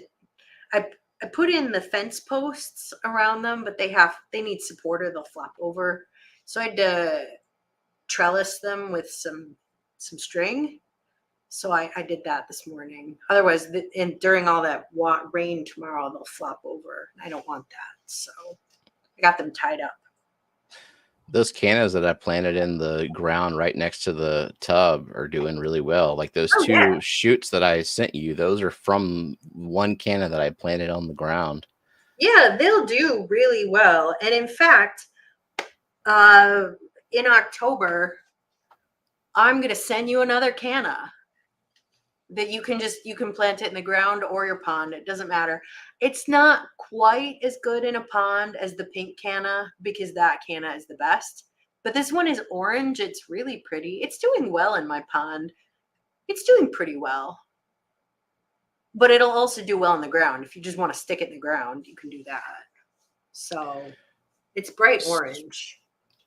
So Luke said his Sukarno sword is also flowering. Oh, Mine wow. was too, and Brooklyn sent me a picture of hers the other day, and it's just like tons and tons of flowers. It's a I have virus. That's what those are. it is. I have my Haydai pearl has sent up a big stalk. And it has 3 plantlets on it, which I decided to leave one stalk. I'm going to prune that one off because I don't care about it that much. 3 propagated plants is enough. I guess I'll probably give those to someone because that's a nice little sword. It doesn't get huge. So I'll probably give those to someone. I gave those to Bentley before. So Kelly, I know you have talked about this multiple times, but this is relevant. The other day, so I heard someone on a live stream mention allelopathy once again. Won't say who it was, but I think it is worth covering. It is worth whenever someone brings it up, just yeah, because it is worth covering. So, does allelopathy exist in nature? Absolutely. The most famous example of it are black walnut trees. So, if you've ever had a neighbor with a black walnut tree, you'll notice that it's really hard to grow things around it. That is because black walnuts secrete a compound called juglone. Because the scientific name of black walnut is, I think, juglans or something. Anyways, something like that. But juglone, it inhibits the growth of a lot of plants. So that's a famous example. Another famous example, sagebrush. So if you'll notice that it's very regularly spaced in the desert, and that's because they secrete a compound and it creates a gradient. So the highest concentration closest to the plant, and it dissipates, and that keeps a neighboring sagebrush from growing next door. Now, the whole way that allelopathy has to work is it sets up a gradient, right? So it's secreting something that highest concentration closest to it has the most inhibitory effect. And as you move farther away, it has the least. So the gradient's important. Now, can you have a gradient in a fish tank? No, right? Because it just washes all away, right? Everything will be evenly distributed throughout your tank. So you're not going to have allelopathy from that. And I challenge you to find any case in the literature or any case of documented allelopathy of any of our plants. I've been spending, because I'm working on that video on water parameters, I've been spending a lot of time on ResearchGate. Yeah. And so after I heard that, I was like, oh, well, I'm here. I'll go take a look. Never heard Tom Barr talk about it. And if Tom Barr doesn't talk about it, it's because it doesn't happen. Because he's a plant physiologist. But Tom Barr knows, much like I do, that you need a gradient for allelopathy to happen. So it's not going to happen. And let's think about why allelopathy happens. So the reason why plants want to be far apart is because they're competing over resources. Okay. So in terrestrial plants, what are the resources that plants need to compete for? Well, they compete for water, not an issue in an aquarium, or sunlight. So that the canopy being open, right? Because a big tree, it needs to have this great big canopy, so little tiny trees can't grow through that. But that's not an issue with our plants. If they want to be up in the light, they just grow up. There's no trees shading anything. There's no blocking of sunlight at all. There is infinite water in a swamp. It's not an issue in a wetland. There's more, it's nothing but water. So the limiting reagents in our tanks are CO2, okay? allelopathy isn't going to help that. Having a neighbor next to you, you're still going to have the same concentration of CO2, even if you're right next door. So allelopathy isn't going to help. So I challenge anyone who says that allelopathy is a thing among our planted tanks to give an example. And you notice they never do it. And that's because there isn't one.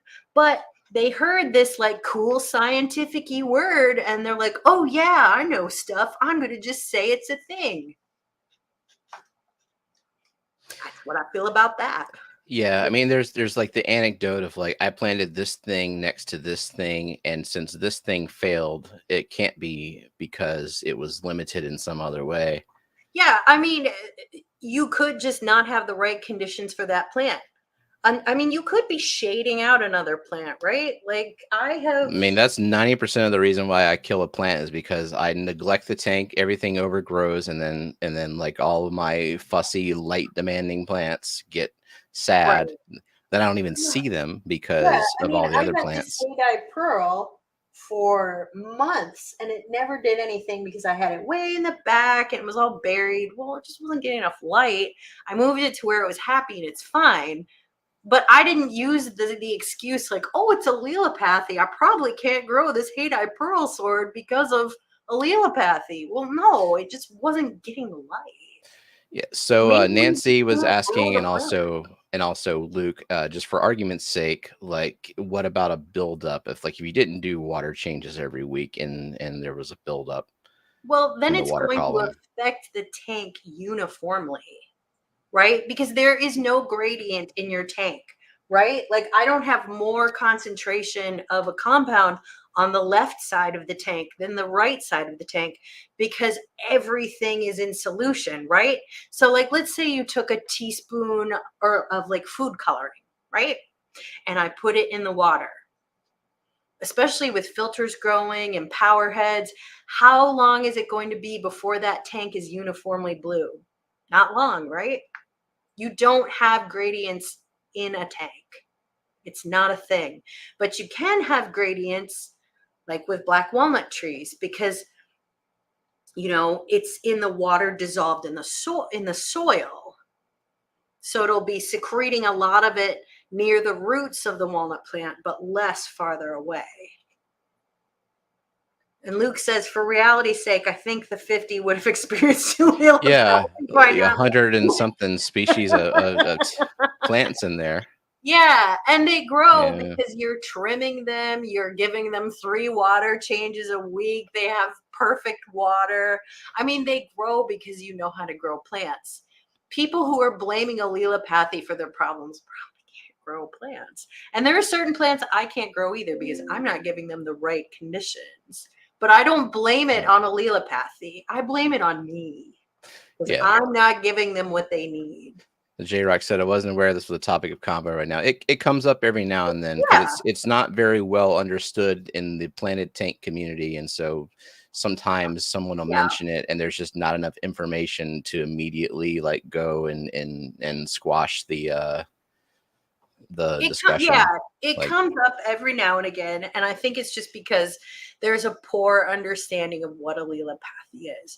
Is allelopathy real? Absolutely. There are documented cases of it, like black walnuts, very famous example.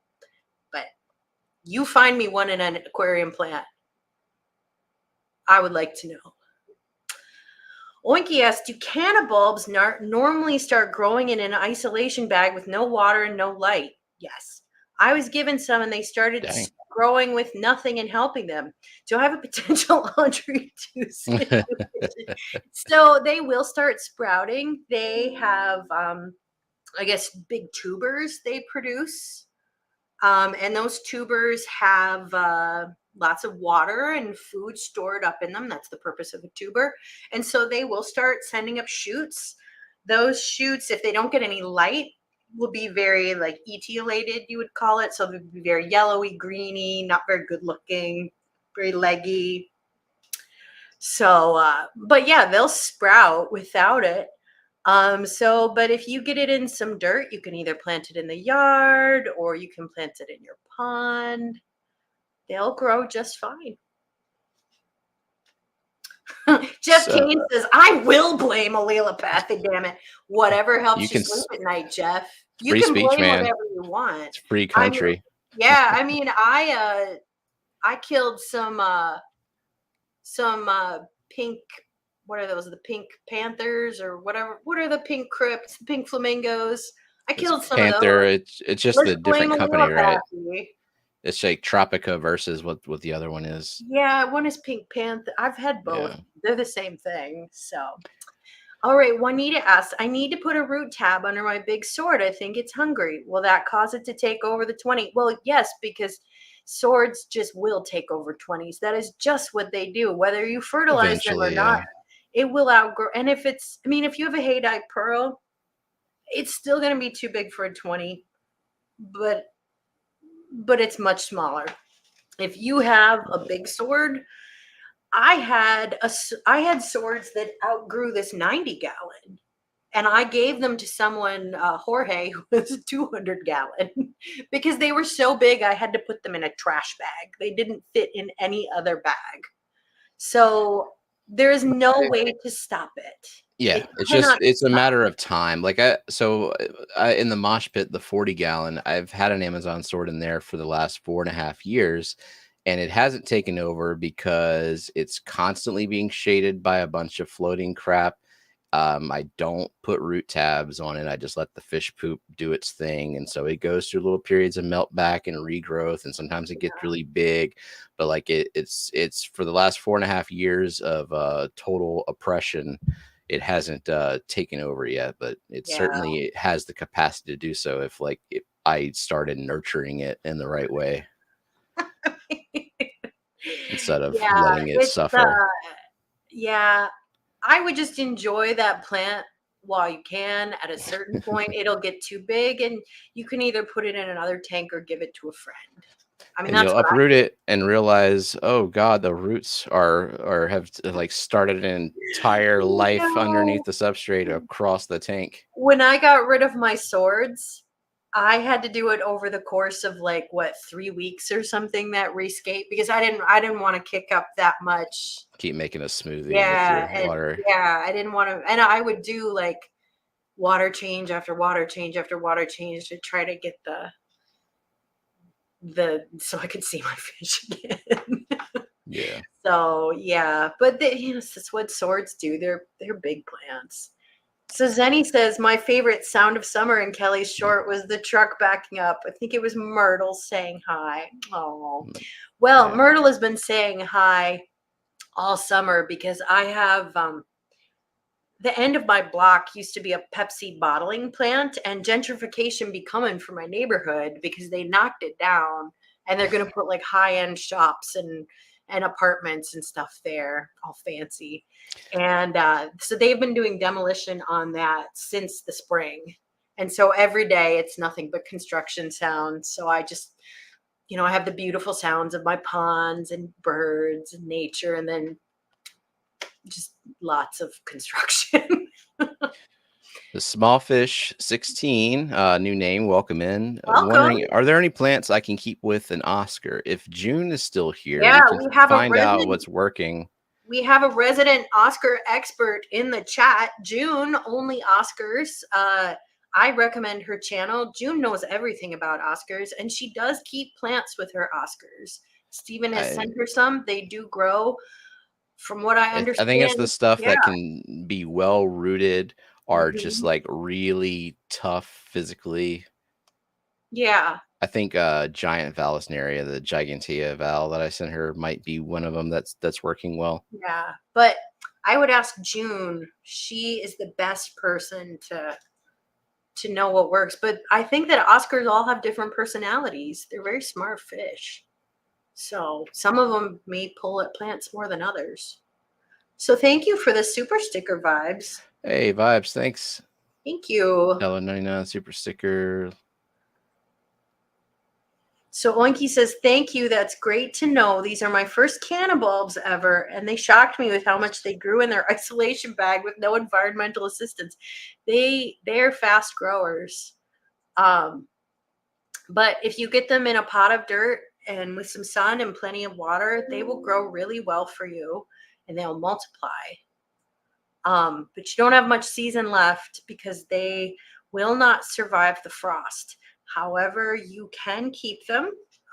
You can dig them up and store them in a bag of peat and regrow them next year. Though mine died this year, but I've successfully kept other cannas. My dad does it every year. He digs up all his cannas every year. God, that's crazy. I don't know how he does it. Yeah, I'm not going to do that. Well, you don't need to. They're hardy That's where good. you live. They're That's hardy good. where you live. So, but yeah, they'll grow in a container just fine. They'll also, not every canna ponds well. Some do better than others. About 15% of them do crap. So it really just depends. But all cannas will do very well in pots. They'll do well in the ground. Lots of sun. Lots of sun. They'll grow without sun, but they will not bloom. And you want flowers because flowers are great. So Rachel says, I know June has said that it makes a big difference whether or not the Oscar grew up with plants. So yeah, if you have a grown up Oscar and then you put a plant in there, it's probably going to be like, let me see if I can shred this. They probably think it's a fun new toy. Yeah. Yeah. Well, June would know because June is our Oscar expert. Monster fish, such an inconvenience to grow in plants. I've never kept them. The biggest fish I've ever had are rainbows, and I will probably keep it that way. I guess my goldfish outside are a little bigger than my rainbows. But. Well, we can confirm that at least our ghost knife is compatible. Yeah, with, plants. that's good to know. So Jeff says mine grew up with plants. They now eat them. Oh no! Or they now hate them. Eat them. Oh, they now hate them. Well, either way. Oh. Yellow barbs will eat a huge sword in a week. Oh God, I don't even know what yellow barbs are. That's not a barb I know. I'll never keep that one though. Thanks for the tip. Because barbs are usually good friends of rainbows. Like the Denison barbs are classic rainbow pairing, but like ruby barbs and Odessa barbs are great with rainbows because they're zippy. So Google thought I meant brass fittings when I'm trying to look up yellow barbs. We know what's in your Google history. How scandalous. Stupid plumbing things. All right.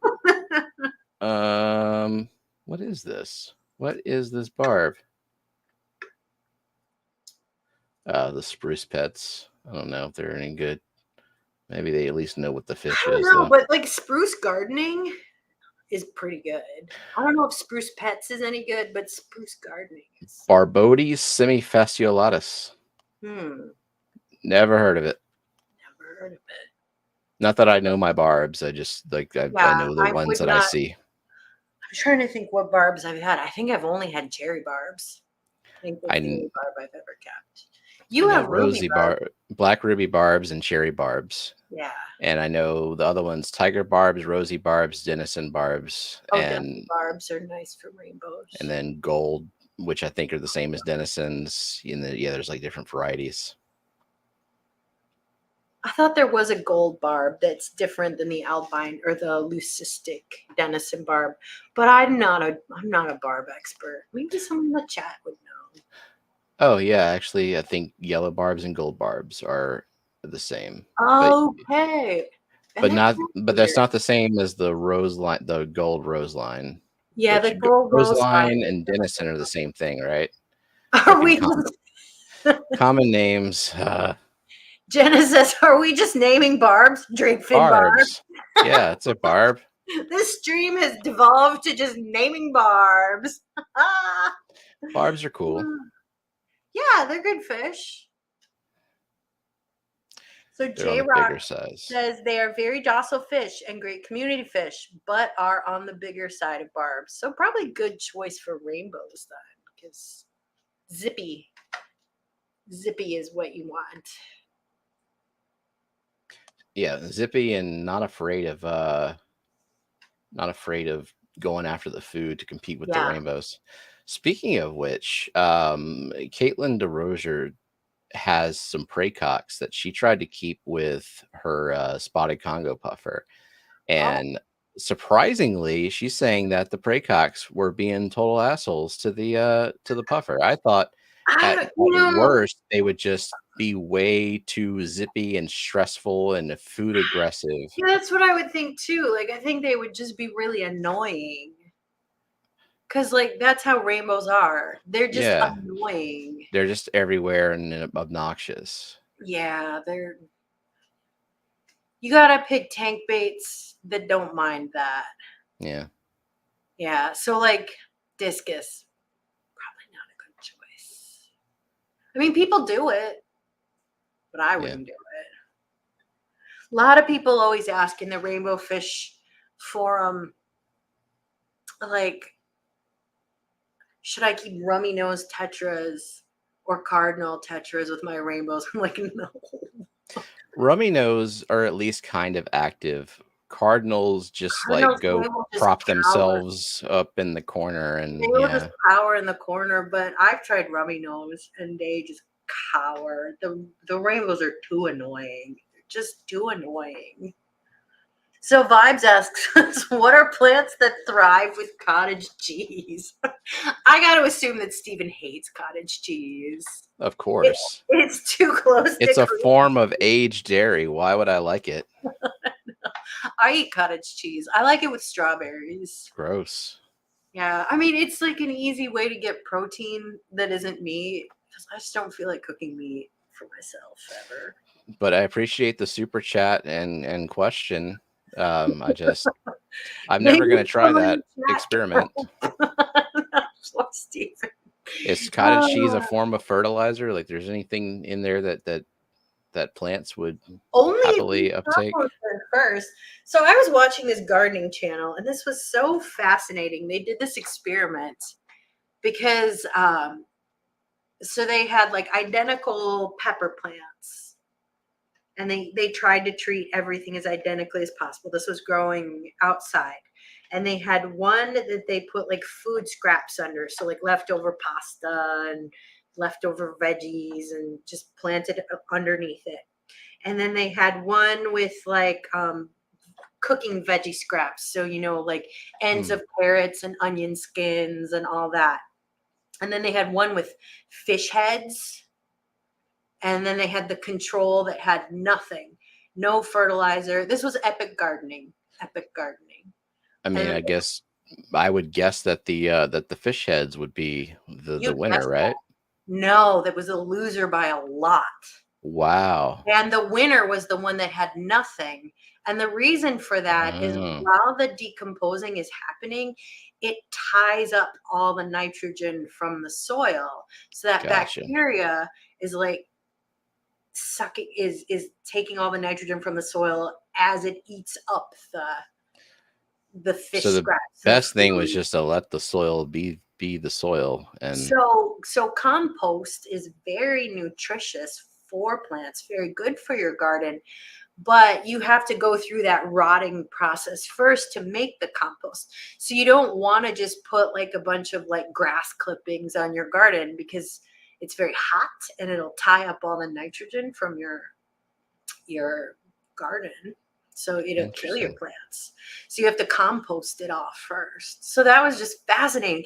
It was really a noticeable difference. So yeah, that's epic gardening, which I don't like all their stuff, but they just had that video, I think a couple weeks ago, maybe. I don't know. But So with anyways, that in mind, if you cool. had a fish die in your tank, would you recommend burying that fish under the substrate to fertilize your plants? No, I would not. I would not. I mean, because it needs to rot first. Now, I mean, could you put a little tiny fish in a house plant? It would probably be okay. These were huge fish heads, like, from like that Mm, you would go to like your fishmonger, not Dan fishmonger, but like a real like, cod An heads. unfriendly fishmonger. Yeah, unfriendly. Like they're like cod heads and salmon Uh-huh. heads and stuff like that, like big ones that they would put them with. Now, like a little tiny, like a dead corridor. Oh, they don't exist anymore. Corridors. Bad example.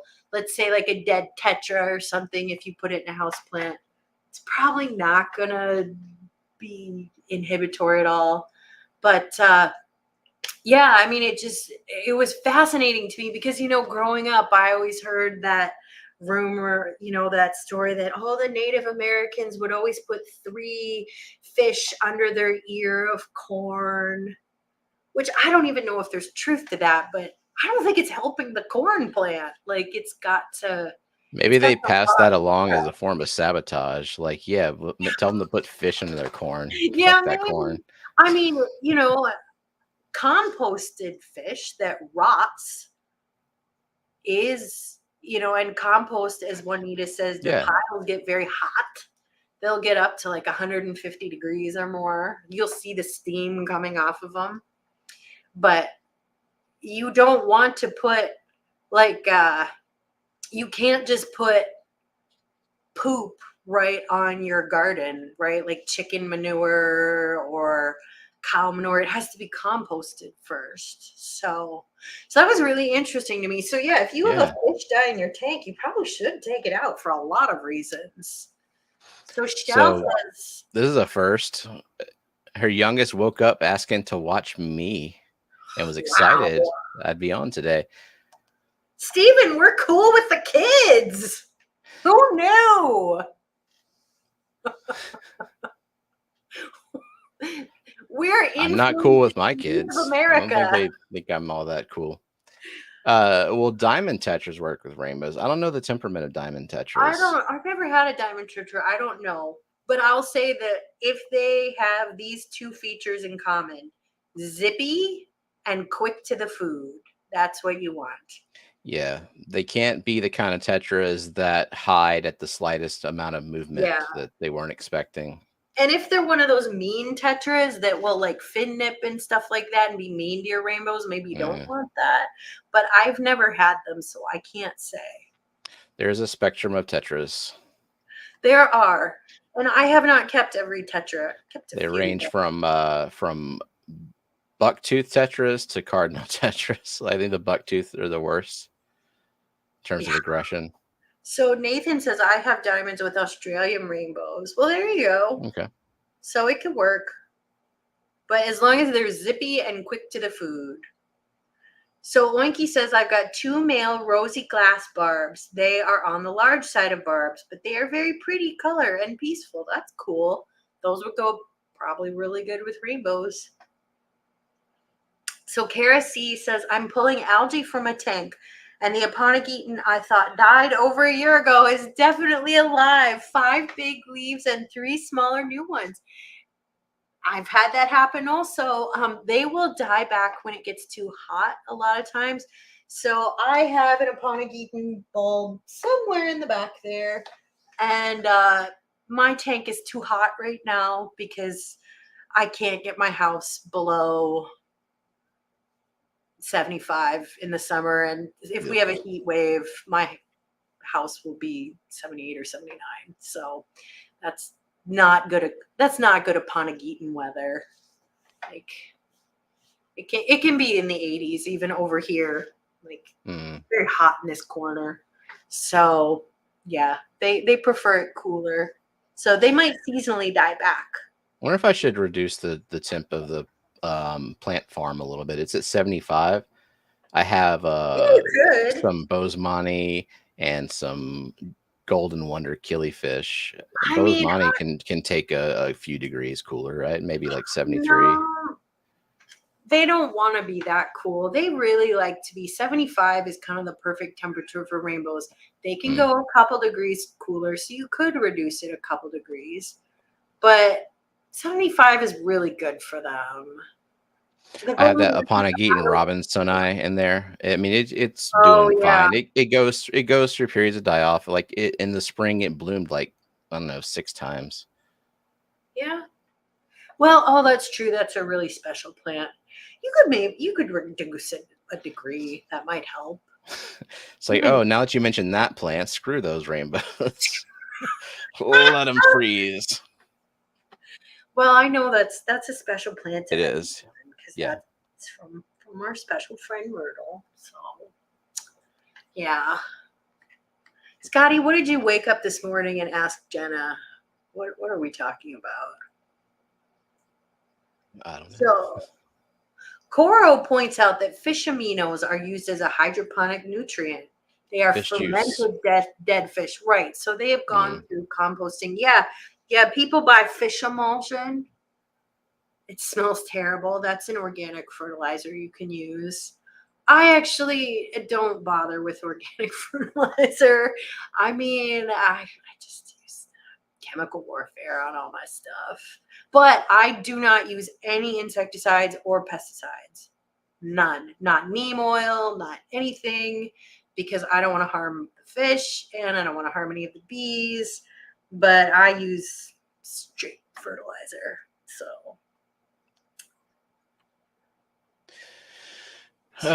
Zen, question. If you just got your neighborhood power back, but you're on a utility district water tower, would you do water changes because it's way cooler or wait in case the power off affected the tower?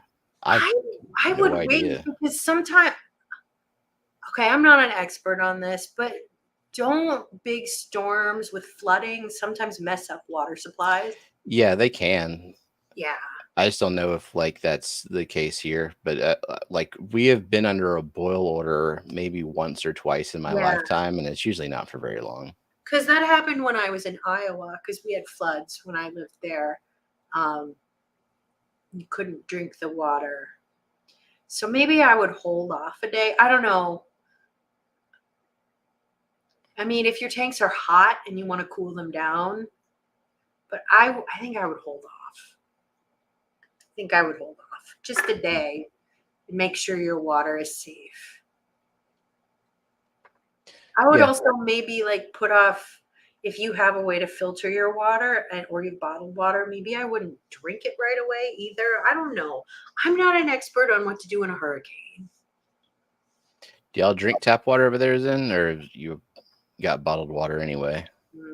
So Zenny asked because this is the only time her water will be below 80 for months. I hear that. Yeah. Even doing water changes at night, it just brings the water down to like 82. But the thing is like it hasn't been cool for that long, and water has a really high specific heat. So I don't know. I would like, is your tap water actually cool? Has it cooled off? Because it takes a long time to either cool off or warm up your tap water. I mean, the water tower is a huge reservoir. So Nancy suggests you wake up at 5 a.m. and do your water changes. Stay up till 5 a.m. If I had to wake up, anytime I have to wake up that early, it's mostly just I'm going to stay up till that time and tough it out. I mean, the only time I would get up at 5 a.m. would be to catch a flight. That's it, which I have to do all the time, it seems like, whenever I travel. And then we always get a hotel right by the airport so we can do it. Nathan says, why not, Kelly? We expect you to know things about everything we need help with. Like a quote from Game of Thrones. You drink and know things. I have read all the books twice, but I've never seen the show. But I mean, I guess I know the books pretty well. I mean, it's been a lot of years, though, because he's never going to finish that series. It's never going to happen. Yeah, frozen water bottle technique to help with cooling the water. I thought about freezing some bottles. Yeah, and I really suggest clip-on fans. It can make a huge difference. If you need to use lids, try a net. ANNETTE, a net. Annette, get over here. Where are you, Annette? Where are you? Fat Kitty was on the stream. He wanted to see you, Annette. Where are you? She missed it. She missed the whole thing. And now it's over. Like Matt's not here either. And Matt loves Fat Kitty. He's a Fat Kitty super fan. Fat Kitty. What a shame. That kitty's asleep on the table, but we're gonna Mm, leave him there because yep. he's tired. He's had a And big day. I'm hungry, so we're I'm gonna give hungry everyone a too. 5-minute break until Scotty That's right. does his member Everybody, stream or his members. whoever. I forget the schedule. Who's streaming? I mean, Scotty's on Hagen the Hill goes in 5 minutes, I think. Scotty does members only in 5 minutes. Oh, and Steam Steam Thoughts have been Farm. doing a members only for the last like 25 minutes, I think. It's anarchy. I It's don't know. craziness. But one constant in everyone's life: wet your plants. Still going strong. Back from Mostly. Until vacation. yeah, until we're like both busy. That's right. We had a holiday, but we're back. Well, So thank you to our super chatters and our new members and our old members. And thank you to everyone who commented and asked questions. Thank you to our new people. We love having new people. for sure. Thank you to our replay crew and our fabulous lurkers. And we will see you all next week. Yep. Bye. Bye.